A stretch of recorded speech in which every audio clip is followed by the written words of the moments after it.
Well, I don't want to come off the bench is not a personal issue.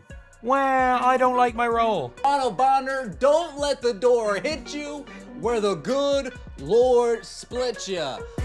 See ya, wouldn't wanna be ya. Something strange just happened in the WNBA, and no one's talking about what it really means. A 6-time All-Star, a player who was once called the mama bear of her team, just walked out in the middle of the season. No injury, no scandal, just gone. DeWanna Bonner didn't retire. She didn't get traded. She didn't even make a farewell post. She simply vanished, citing personal reasons. But everyone in the locker room and everyone watching from the outside knows exactly what happened. She couldn't handle the pressure, and more importantly, she couldn't handle the spotlight that comes with playing next to Caitlin Clark. This isn't just a sports story. This is about ego, about veterans who once ruled the league now being asked to take a back seat, about how one player, barely old enough to rent a car, has flipped the WNBA upside down. Because Caitlin Clark didn't just bring fans and TV ratings, she brought a level of attention that this league has never seen before, and not everyone was ready for that. DeWanna Bonner thought she was joining a team where she could lead. Instead, she found herself in the middle of a movement she didn't want to be part of. So instead of rising to the moment, she walked away from it. In this video, we're diving into the full story. Why DeWanna Bonner's sudden exit says more about the league's growing pains than it does about her performance. How her feud with coaching decisions exposed a deeper culture war in the WNBA. And why the Indiana Fever might actually be stronger without her. Because this isn't just a player leaving. This is a signal. The old WNBA is gone, and not everyone's happy about it. Bonner signs a free agent contract with the Indiana Fever, and after a handful of games, wants a Fever exit, apparently. And that is a strange situation, right? Because she was embraced, she had her achievement at the beginning of the season, moving up the scoring ranks. They were referring to her as Mama Bear in training camp, and now all of a sudden that has fallen apart. She was out of the starting lineup, hadn't really produced that much, particularly on the offensive end, and this, looks poor on the franchise when it comes to the free agent moves in retrospect. The team that they put together in the offseason. I don't think it reflects well on DeWanna Bonner, whose absence was for quote-unquote personal reasons, but now it seems like she was just upset with the team and the situation overall, and it adds more drama to what has been a drama-filled season for Caitlin Clark. When DeWanna Bonner signed with the Indiana Fever, the headline practically wrote itself. Veteran All-Star joins Caitlin Clark in her rookie season. It sounded like the perfect match. Here was a player with championship experience, leadership credibility, and over a decade in the league. Someone who could mentor young stars. Someone who could help steady the team during all the hype surrounding Clark's arrival. Someone who would be the adult in the room. But the reality couldn't have been more different. From the jump, Bonner was given the benefit of the doubt. She started the first 3 games of the season. Everyone assumed she'd settle in and show that signature poise she was known for, but that's not what happened. Her stats were hard to watch. 2.6 points per game, just 2 for 12 shooting, no presence on defense, no energy on the court. It didn't feel like a leader playing through a slump. It felt like someone sleepwalking through the season, and this wasn't a one-off. Bonner looked slow, disengaged, like she was just there to clock in and collect her paycheck. She wasn't directing traffic. She wasn't firing up the bench. She wasn't even moving off the ball. This wasn't veteran leadership. It was veteran regression. The coaching staff noticed, so did the fans. And when head coach Stephanie White made the call to bench Bonner in favor of Lexi Hull, it wasn't personal. It was performance-based, plain and simple. But for Bonner, that was the beginning of the end. Because instead of responding like a professional, fighting to earn her spot back, mentoring the younger players, proving her worth, Bonner chose to see it as an insult, a demotion, an embarrassment. And just like that, the whole idea of her being a stabilizing presence flew out the window. What Indiana got instead wasn't a veteran leader. They got someone who believed her resume alone should earn her minutes. Someone who thought the team owed her something before she ever proved she still had it. And when that didn't happen, she quit. Not officially, not at first, but emotionally, she was out the moment Lexi Hull stepped onto the court and outplayed her. And what happens next makes it clear. Bonner wasn't just upset about her role. She was never really in it for the team to begin with. What DeWanna Bonner walked into was nothing like what she expected. See, when she signed with the Indiana Fever, it probably felt like a safe bet, a rebuilding team, a young roster, a familiar role as a mentor, maybe even a starter. A nice, quiet end to a long and decorated career. But there was one massive problem: Caitlin Clark. Bonner didn't just join a WNBA team. She joined the NBA team, the most watched, the most scrutinized, and the most high-pressure franchise in the entire league. Overnight, the Fever became a media circus. Packed arenas, viral highlight reels, constant debate shows dissecting every move.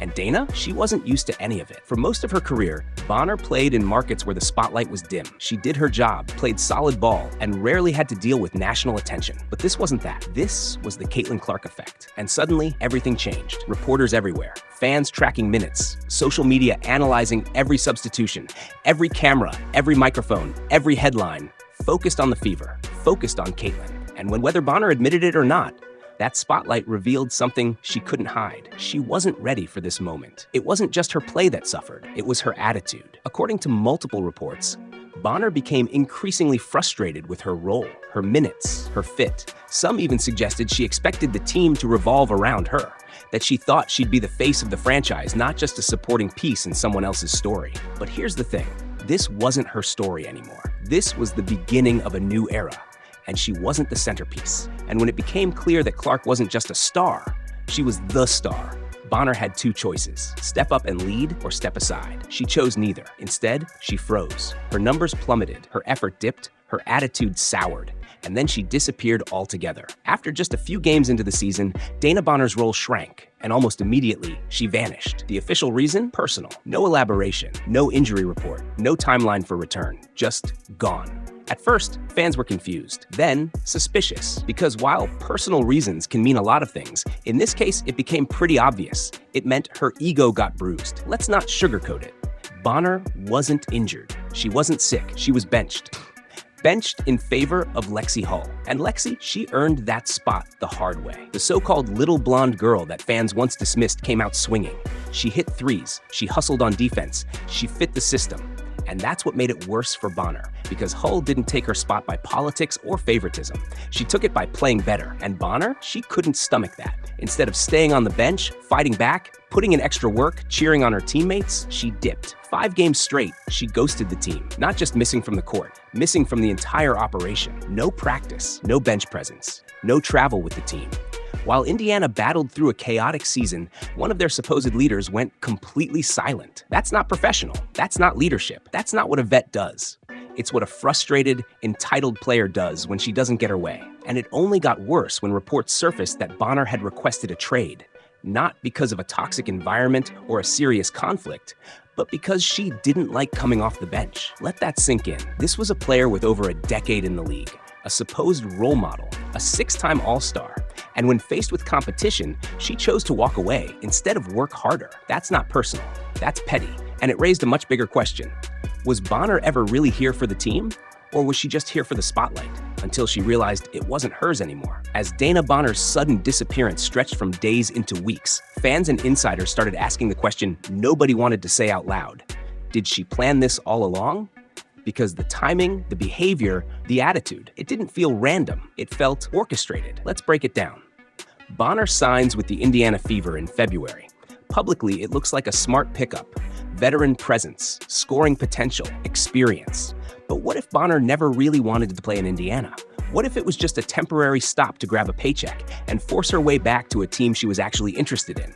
Because according to multiple reports, Bonner had 2 preferred destinations once she quit on the Fever: Phoenix Mercury, her former team, her comfort zone; Atlanta Dream, a team that just happens to have not-so-friendly vibes toward Caitlin Clark. Let's be real, this wasn't about basketball.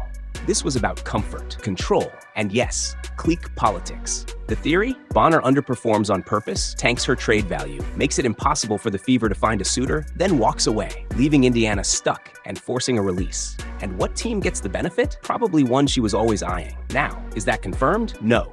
But here's what is confirmed. Bonner played poorly in the first 3 games. She stopped showing up altogether. She refused to return, even after teammates moved on. And her trade value? Non-existent. So let's connect the dots. It's not just about ego anymore. It looks like strategy. And that raises another uncomfortable truth. If a veteran like Bonner can manipulate her way off a team mid-season, what does that say about the accountability structure in the WNBA? Because Indiana didn't just lose a player, they got played. And when a locker room is fighting for chemistry, for cohesion, for a shot at relevance, the last thing you need is someone looking for an exit before the real season even starts. And as for those two preferred destinations, let's just say, they're not exactly places known for welcoming the Caitlin Clark phenomenon with open arms. Coincidence? Or was this a move fueled by more than just playing time?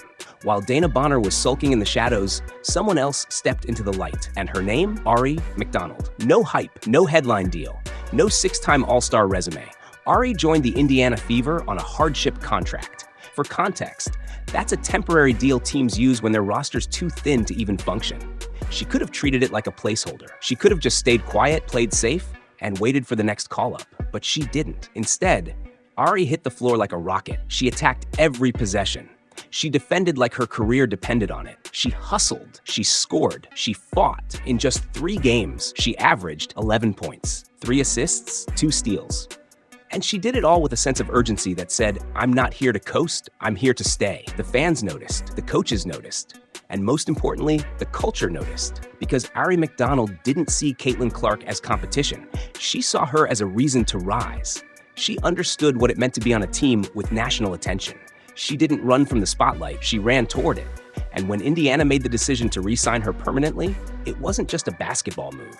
It was a statement. From the moment she arrived in Indy, Ari was a clear fit with the style and mentality we are building here, said Fever GM Amber Cox. Let that sit. Mentality.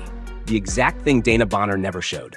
Ari didn't come in entitled. She came in grateful. She didn't pout when her role was small. She made it bigger through performance. She didn't ghost the team. She became part of it. And in doing so, she became everything Bonner wasn't. A spark, a fighter, a player who wanted to be there. She didn't need all-star titles or veteran status. She just needed a chance. And when she got it, she made sure no one would ever forget her name.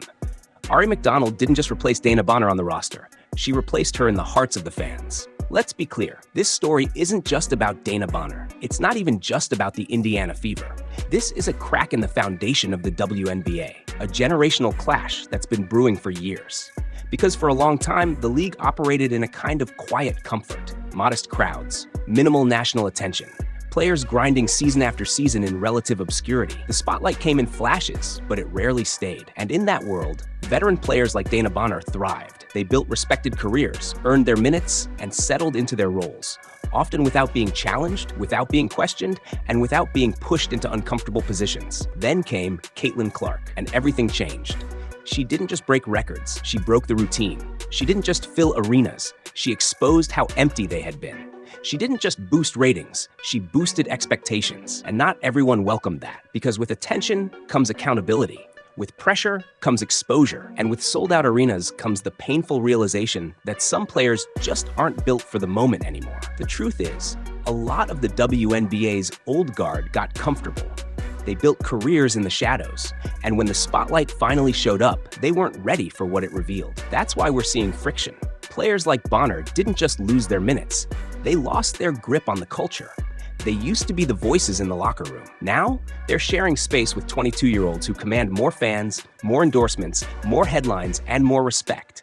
And for some, that shift feels threatening. Instead of stepping up, they've started lashing out, whether it's with subtle digs, passive-aggressive interviews, or just walking away when things don't go their way. But here's the reality.